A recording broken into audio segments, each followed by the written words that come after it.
Bonjour à tous et bienvenue sur boursicoté.com pour cette nouvelle analyse technique Forex et matières premières avec une paire de devises euro-dollar qui valide ici la poursuite du mouvement baissier. Hier, j'attirais votre attention sur le fait que l'on avait eu ici une première attaque de la zone de support des 1,0780, un rebond technique ici qui avait validé la moyenne mobile 20 exponentielle comme résistance. On a validé donc avec la cassure de cette zone horizontale un nouveau point bas significatif et donc des cours qui ont rebondi mais qui encore une fois ici ne parviennent pas à franchir cette moyenne mobile. Donc malgré le retour au-dessus ici des 1,0780, d'ailleurs c'est peut-être un repositionnement qu'il faudra effectuer sur ces niveaux que l'on voit sur les 1,0810, voire même ici, oui voilà 1,0810, puisque nous avons ici phase de support, un support, cassure, résistance, cette zone qui est redevenue donc la zone de résistance, mais qui valide la poursuite ici du mouvement baissier. Et je rappelle que si on persiste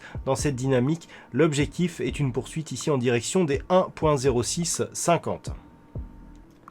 Pas de dynamique sur le câble, une paire de devises livre sterling contre dollar américain qui continue ici à évoluer d'une manière assez neutre, hormis ici cette petite dynamique qui a permis ici au câble de repasser sous la zone des 1.2475.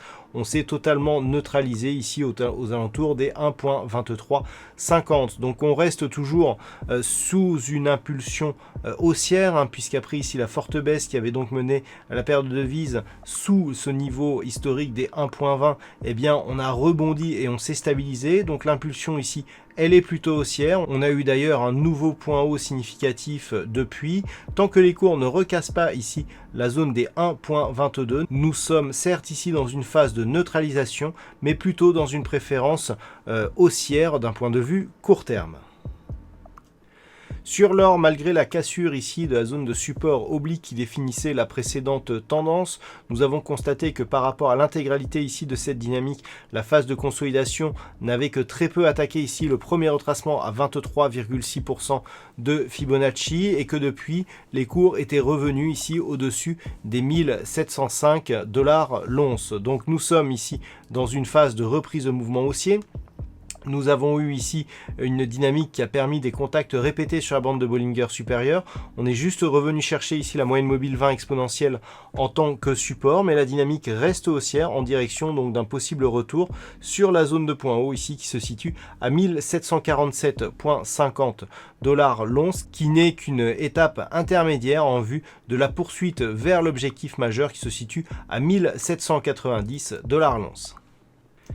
Et puis nous terminons avec le WTI qui a été fortement chahuté cette semaine, notamment en début de semaine avec la clôture du contrat mai qui a donné lieu donc à des cotations négatives. Donc nous avons eu depuis un rééquilibrage de la dynamique sur le WTI. On est repassé ici au-delà des 15,60 $ le baril et actuellement les cours s'équilibrent ici aux alentours des 16,50 $ le baril. Donc ça reste un prix relativement faible pour cet actif, mais la dynamique ici a été relativement forte. Il y a encore quelques incertitudes quant aux capacités de stockage qui pourraient donc éventuellement redonner le même type de problème lors de la prochaine échéance. Un WTI donc qui reste sous pression et donc toujours dans une dynamique fortement baissière.